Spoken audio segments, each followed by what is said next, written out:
This is Keep Up. I'm your host, Cynthia Dill. It's Monday, October 27th, 2025. I'm in my Cape Elizabeth studio and thrilled to have on today's show Laurel Libby, Representative Laurel Libby. Welcome to the show. Thank you so much for having me. I'm delighted to be here today. I'm really excited to have you today for a number of reasons. One, we're going to talk about the neck and neck polling around question 1 in Maine regarding voter ID. A recent poll just came out. You're heavily involved in that campaign, and I want to talk to you about that. And maybe we'll talk about question 2 too. But first, I thought we'd begin the show with some even more current news, and that is that you have a big piece today, or I guess it was published yesterday, in the Daily Wire, which is a very large media organization. And you have an opinion piece published. It's titled, "Silenced in Maine, How Standing Up for Girls' Sports Cost Me My Voice. I Caved Once, Never Again," by Laurel Libby. If you want to read the article, it's great. Go to the Daily Wire. So let's talk about that. That's pretty exciting that you have that op-ed in the Daily Wire. How did that happen? Yeah, it is pretty exciting. It was an op-ed I've been thinking on for some time, and it really is. It's a speech I've been giving. I've been traveling around Maine and other locales, talking about how important it is that we speak up, speak the truth. Don't allow folks in the opposition to silence our voices, especially when we're speaking the truth. And so in regards to the girls' sports issue, of course, the Democrat majority tried to silence me. And I didn't pick the title. I think that my censure and everything that happened following my social media post actually only made my voice and the voice of women and girls here in Maine stronger and louder. But certainly the point of the title is apt. And so I'm glad to see this piece in the Daily Wire, and I'm glad to have the contrast in there of a time that I got it wrong, and what I learned from that, and how that helped me to be able to stand and speak the truth, and then stand by that this year. Yeah, it's a really it's interesting how you went from one to the other, and you really are a conservative activist in the true sense of the word, because in 2021, when the Speaker of the House promulgated a masks policy only for the State House after Governor Mills had lifted the mask mandate, you and I think 4 other state representative or lawmakers protested by entering the State House without wearing a mask. And what happened? Well, we did. I think there were 5 others. There were 6 of us total, and we went into the State House without masks on. As you mentioned, this is, Governor Mills lifted the statewide mask mandate. No one had to mask to go into Walmart or, go to the movie theater or the post office, et cetera.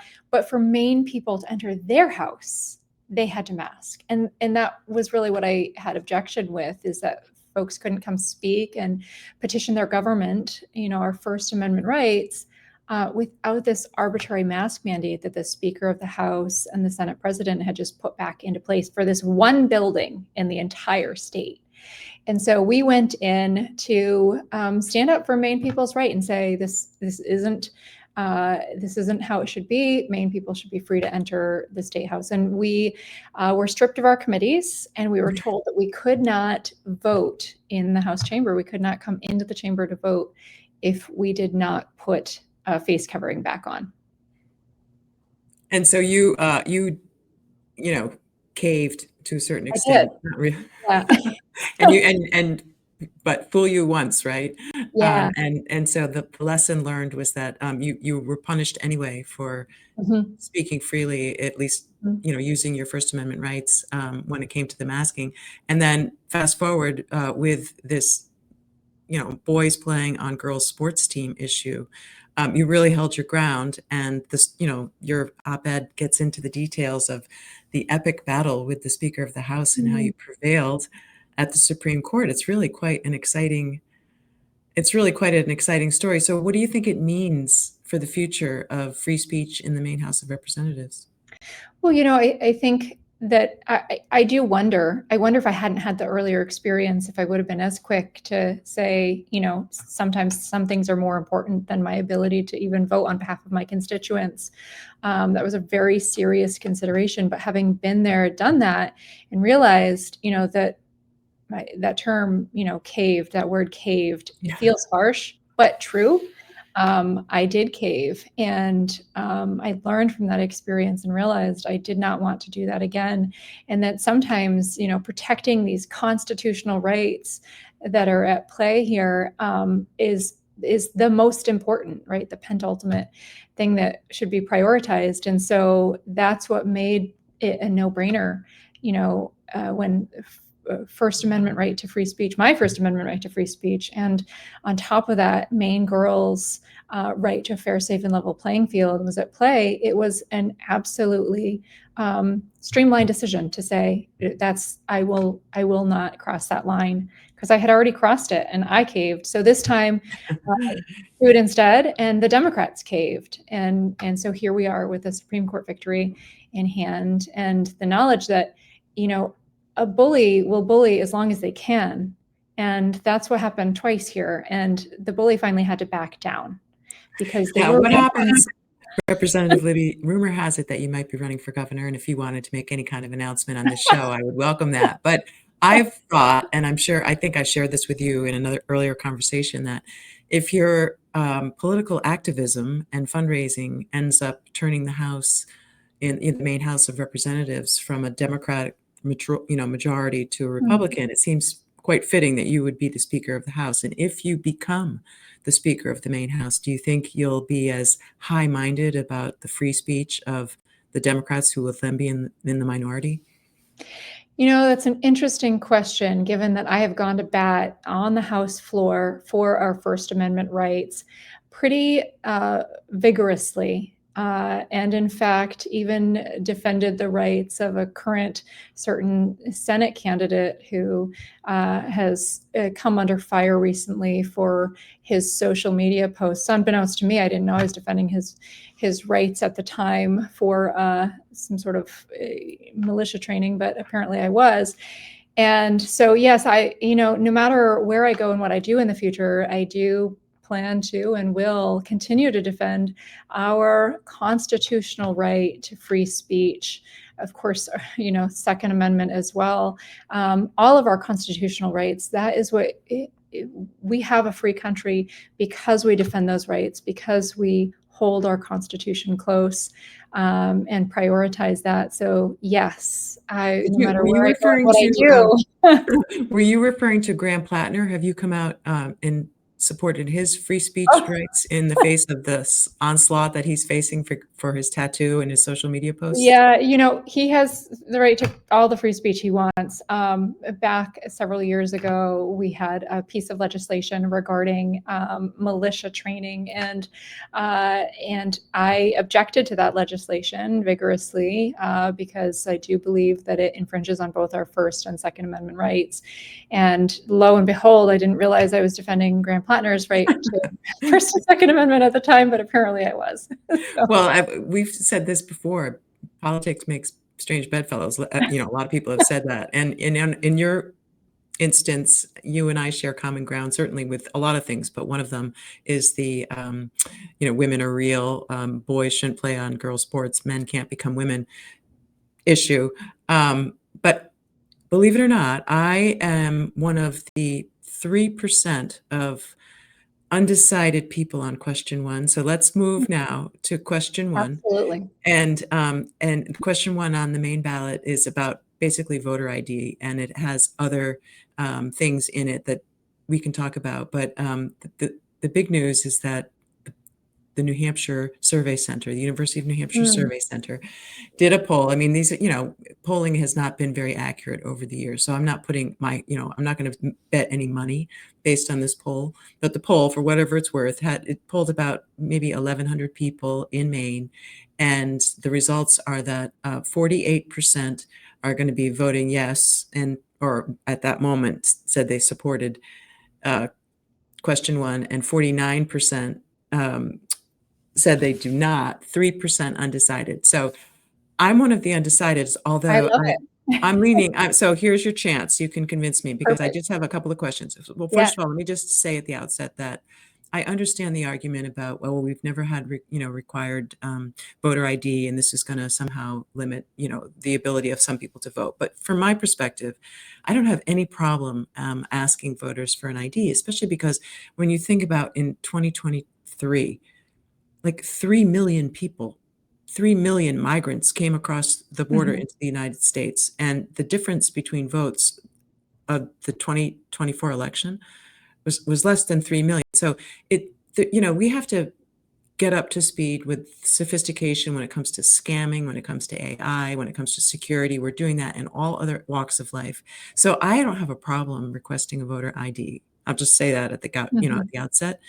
I think what worries me a little bit is when I was talking to my neighbor who is in her 80s, completely she's independent, she lives by herself, but still she really relies on the absentee voting and the calling in for the ballot and that sort of thing. So she had some concerns, and that made me kind of question. So let's just begin by why the question that appears on the ballot for the state of Maine, November 4th, 2025 election, and I should disclose for you that, I mean, well, why don't you just say, what's your connection with this race? Explain to listeners your stake in the game.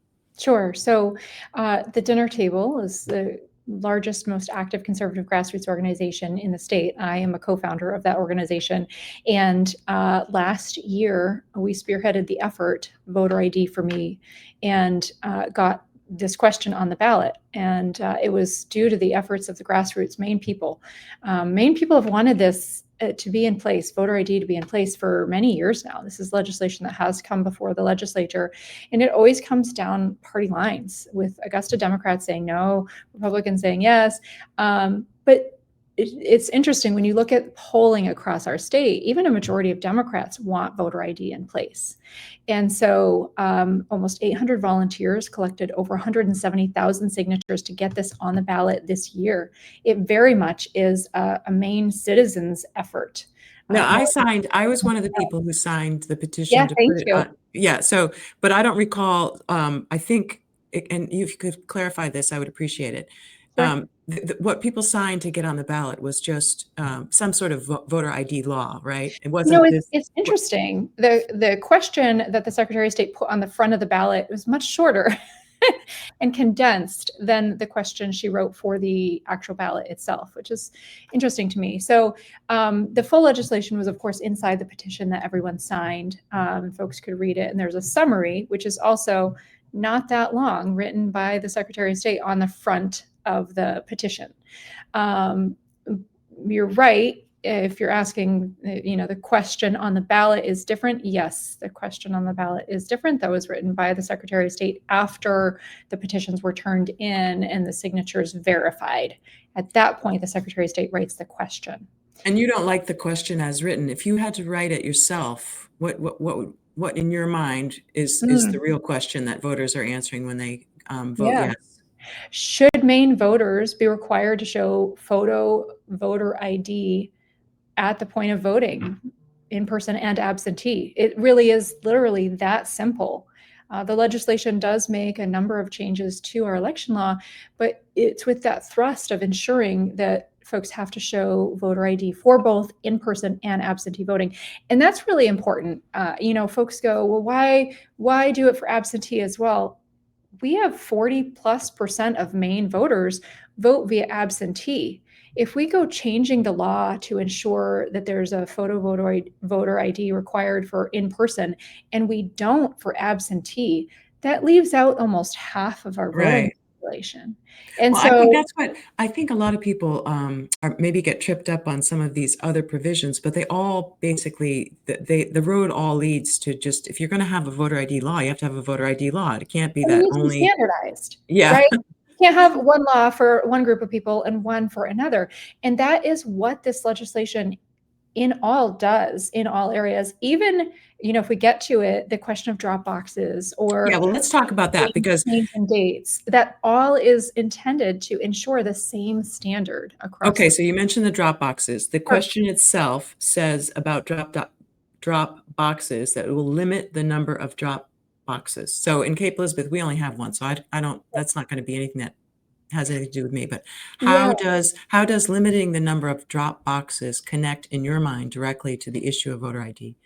Standardization. So this change to the law will standardize the process across the state and ensure folks know what to expect and anticipate when they're going to vote. And that includes drop boxes. So right now, Maine law says you can have one drop box in your municipality. That actually is state law right now. It's just that right now there's also this provision that says, but if you make an application and the Secretary of State approves it, then you could have more than one. And it leaves up in the air, how many can you have? Is it related to the number of voters? No, this is totally at the discretion of the Secretary of State. So right now, it's Maine law that each municipality can have one, but then there's this kind of loosey-goosey application and up to the Secretary of State piece. Okay. So Okay. this says each municipality can have one. And what about the eliminating 2 days of absentee voting? So as I understand it now, you can request an absentee ballot in Maine up until this Wednesday. So today's the 27th, the 29th, I think would be the last day. You can correct me if I'm wrong. 30th. The 30th. Okay. So the 30th would be is the last day under current law. And if question 1 passes, then the last day would have been last week? Would be tomorrow. Oh, okay. So why the difference? So Why? that would make the deadline 1 week prior to Election Day. And there's a couple reasons for that. So I take issue with the wording of the entire question, but specifically the wording of that eliminate 2 days. It doesn't eliminate 2 days. We can still have 30 days of absentee voting. And that's far more generous than, many other states. I looked at New York recently and they give you a week. You can vote early for a week. Yeah, I'm not opposed to limiting the number of days of absentee voting, mostly because I think it takes away from the election because there's a lot of stuff that happens at the last minute that people who vote too early are not informed about, and I just think that that's not good. But this is the first time I'm hearing this. Is what you're saying, Representative Libby, that it's not really eliminating 2 days because you could still have 30. It's just that it would be bumped back a little bit more to make it a week before. It's just changing the deadline. Yeah, Okay. it's just changing the deadline so that, and there's a couple reasons for that. One is there's a lot that has to happen, putting the political side aside, which is I think what you were referencing, but putting that aside, there's a lot that has to happen in that town office, in the town offices across our state prior to the election. So clerks are getting ready for the election and they're starting to process absentee ballots. So at the same time, right now, we're expecting them to get ready for the election, process absentee ballots that have arrived back in. They can't open them though, can they? No, they start processing them. They do. Okay. Yes. And so they're processing absentee ballots that have arrived back and still expected to send ballots out. This is all at the same time. What an immense load on our clerks. So by moving the deadline back 2 days, we can still have 30 days of absentee voting. We're already having more than 30 days. In fact, I remember in 2024, as a candidate, clerks started sending the absentee ballots that had been requested out as soon as they arrived at town hall. And that was well before the 30 days. So every candidate I knew was scrambling to finish getting their absentee chase mailers ready to go and get out the door because ballots were headed out of town halls so much earlier than the 30 days. Have you had any input from the Clerks Association or any of the clerks themselves, lobbying organizations on behalf of municipal workers about this issue? Yeah, we've heard from individual clerks and overwhelming support of this. And I think that either side could quote anecdotally folks on both sides of the issue. Nothing's going to change number-wise. You're still going to have 30 days. Clerks can send those absentee ballots out just as they are now when they get to the town hall. And prior to that, folks can still request their absentee ballot the 90 days prior to the election. So that's 3 months prior to the election that you can request your ballot. And then as soon as those ballots arrive at the town hall, they'll get sent out. We have a very broad time window for folks to access their ballot and ensure that they can vote early. And of course, they can just go vote early in person. That's what I did on October 6th, the first day of early voting. I went down to my town hall and voted in person. And folks are, still doing that right through October 30th of this year. So question 1 has nothing to do with early voting. No, folks can still go vote early in person at their town hall. They'll just have to show proof of ID when yes on one passes. And same with the absentee voting. Folks can still request an absentee ballot online through the mail. They can do it in person. That's the in-person early absentee voting, or request it in person and certainly take it home with them if they would like to and get it back in later. The absentee provisions are still very, very broad and allow for folks to access their ballot in a number of ways. The Democrats are kind of characterizing your effort in question one as being anti-worker. The Democrats are saying that you're trying to make it harder for the people who have to work long hours or unreliable shifts, who, just work two jobs. And why are the big bad Republicans taking the working man's rights to vote away? What's your response to that? My response is that their opposition is, first of all, based on lies, and second of all, condescending to Maine people. Whether we're talking about the workers or seniors or disabled, it is putting down Mainers. We are an independent-minded, resourceful people. And the fact is that workers, just like every other voting Mainer, can request their ballot up to 90 days in advance. They can go vote in person 30 days in advance. They can request their absentee ballot up through a week prior to the election, and they can go vote in person. There are so many ways to go vote with yes on one in place, that the opposition is grasping at straws to come up with things to object to, because this is such a popular policy. And so saying that workers won't be able to vote, of course they'll be able to vote. That's a ridiculous statement to say. There are myriad ways that Maine workers can vote. They will not be forced to go vote just on election day, though they certainly can if they want to. But they can vote absentee just as they always have, with very limited change to that process. The political spin about voter ID issues is that somehow it impacts Democratic voters more so than Republicans, that Republicans just want heightened security because it'll keep out otherwise Democratic voters and help the chances of winning. Can you speak to the partisan lens on this? That's tricky to speak to, Cynthia, because here's the bottom line.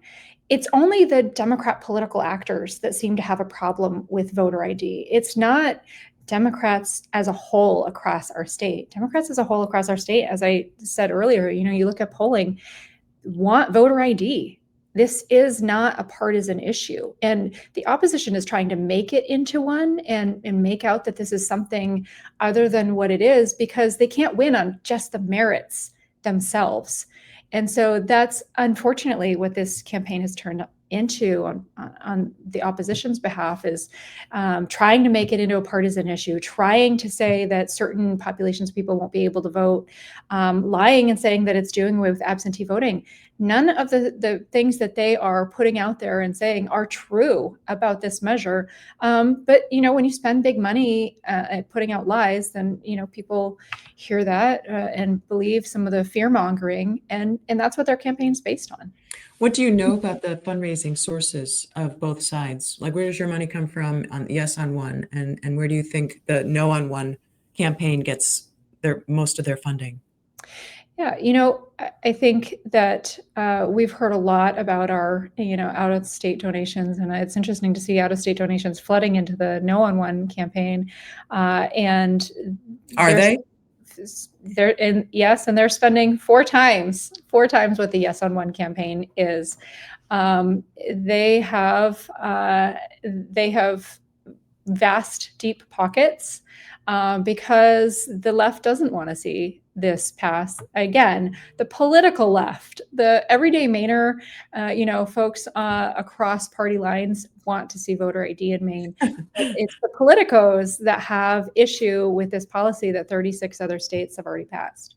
It's the politicos who have this warped gender ideology, mind virus as well. I don't think a majority of Maine people want boys in girls' locker rooms or playing on girls' sports.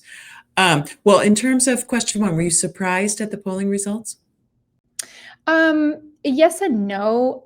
I mean, it makes sense because that's where Mainers are at, right? Voter ID is a common sense policy. where some surprise comes in is they've got really deep pockets and have been spending that money. So it's nice to see that, the grassroots efforts that we've been doing are effective, right? So this has been a grassroots effort from the start with our volunteers gathering signatures. It's unheard of to spend less than $25,000 to get a question on the ballot. And that speaks to the dedication of our volunteers.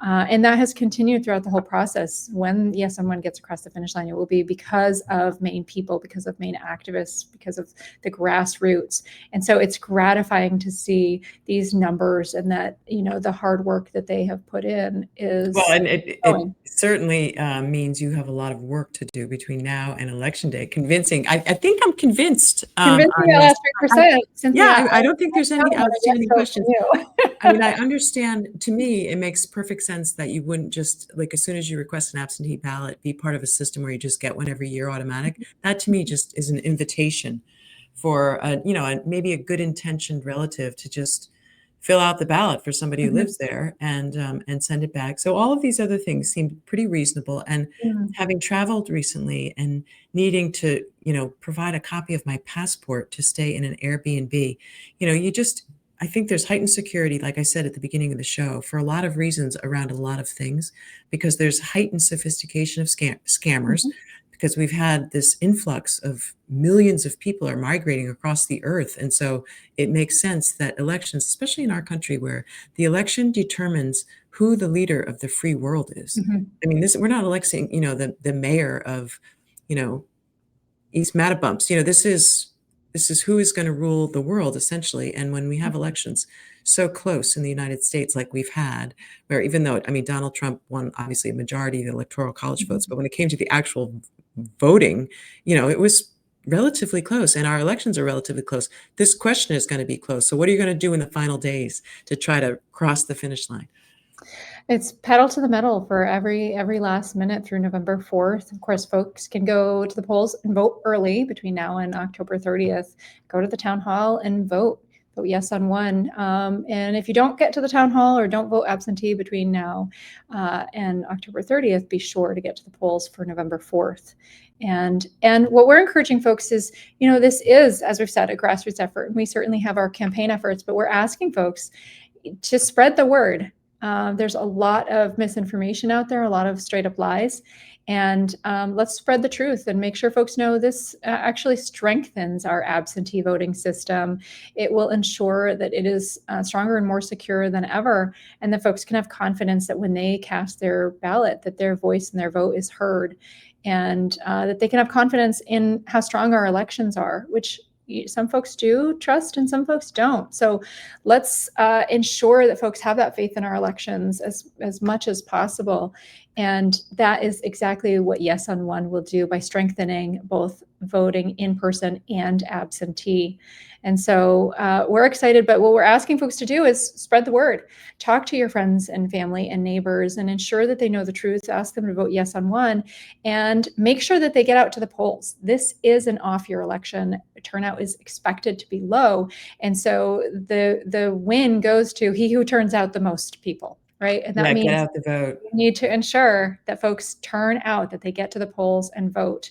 That's how we win voter ID and pass Yes on One. Well, it's going to be interesting. I'll let you go in just 1 minute, but just one more observation. It's going to be interesting to see how much Trump has to do with this, because even though he hasn't yet, I don't think, weighed in on Maine's specific question. You know better than I do. But, he is obviously the one who started the biggest story about questions. He says he won the election, that Joe Biden won. And a lot of people don't really believe Trump when he says that, but he also, kind of is, I think, on the forefront of a lot of people's mind when they're going to the voting booth. They're trying to think, is this about Trump? And if it is, how do I feel about him? Trump supporters would, go to the end of the earth for him. And so they will be voting yes on one if that's what Trump wants them to do. But I just don't know about the independents who are concerned and upset with President Trump, if they're going to somehow punish you on question one. I guess we'll see. But Laurel Libby, is there anything else you'd like to say about question two, which I know you have a position on, but I don't I'll know. just hold back real quick and address that if I could. Oh, sure. one. I think this really is, it's a nonpartisan issue, and regardless of where various folks fall on it, it's a nonpartisan issue that folks made clear in Maine and around the country that they want to see in place. And so I think it's a common sense issue. Maine polling says that it's a bipartisan issue, that folks cross party lines. It's not an issue that has a huge partisan bias. And so I would hope that we would see that as folks vote on the question, because it really is that it is a common sense measure. And I think that, I hate to think that folks would vote against their own self-interests because of partisan politics that isn't at play here on this question. And now on to question 2. I'm happy to chat about that. Well, question 2 is the only other referendum question on the state ballot for this upcoming November election, and it essentially asks Maine citizens if they want to implement a red flag law when it comes to gun laws. And as you know, of course, Maine already has a yellow flag law, and the polling on that question, according to the same UNH Survey Center recent poll of about 1,100 people, is 38% are yes, they want a red flag law, and 40% no, with 22% undecided. So on question 1, there's only a very, very small number of people who are undecided who you have to convince to win. On question 2, there's quite a large number of people who appear to still be undecided. Do you have any insight as to why that might be? I think that speaks to the spending. There's been more spent on question 1 on both sides, educating folks. And so I think that the results bear that out. I also have to say that Secretary of State Shannon Bellows did a number on both questions in weaponizing the questions with question 1 in a way that's intended to try to get folks to vote against it, and with question 2 in a way that's intended to get folks to vote for it. There can be no doubt when you read both of those questions that the Secretary of State is partisan, as nonpartisan as that role is supposed to be. But that's clear in the crafting and the wording of these questions that are designed to attempt to get a certain outcome. And you're no on 2. I am a firm no on 2. And why do you oppose Maine implementing a red flag law, given that we had that horrific Lewiston shooting and the numbers of mass shootings in the country are just off the charts compared to other countries? No, first of all, I really vigorously object to using a tragedy for political means, and that's exactly what's been done here. But beyond that, look at the practical. Our yellow flag law that's in place here in Maine was passed by the legislature before I was a state rep. However, my first term, I sat on the Judiciary Committee, and it was our responsibility to amend it so that the process of using the yellow flag law was fixed, long and short. The assessment process for individuals who were falling under that yellow flag law was broken, was not being used. It wasn't being utilized. And so we addressed that my first term. Would I have supported that yellow flag law in the first place? No, I would not have. And would I support the red flag law through the legislature? No. And I'm a no on the referendum. I support our Second Amendment right to keep and bear arms. And the red flag law in particular egregiously violates that Second Amendment right by bypassing due process in a number of ways. And it's not my ballot initiative. I'm going to speak more broadly to it than the folks who are in the no camp. They could give you the nitty gritty detail, but suffice it to say, it bypasses due process. It does not allow the individual who's having their weapons taken away from them to be part of that process at the beginning. Their weapons can be taken away with zero defense on the say-so of another individual, and that absolutely is an end run around the Constitution. Well, it's going to certainly be interesting if it passes. I'm sure there'll be a challenge to it to see what our Supreme Court says, because obviously we're not the only state that might pass a red flag law. Are you aware? Are there any cases gurgling up to the Supreme Court regarding a red flag law? I'm not, Cynthia. That's a Yeah, great I'm question. not either. I'd love to know. So if you dig up the answer, please keep me posted. Well, Laurel Libby, is there anything else you'd like to say before I let you go?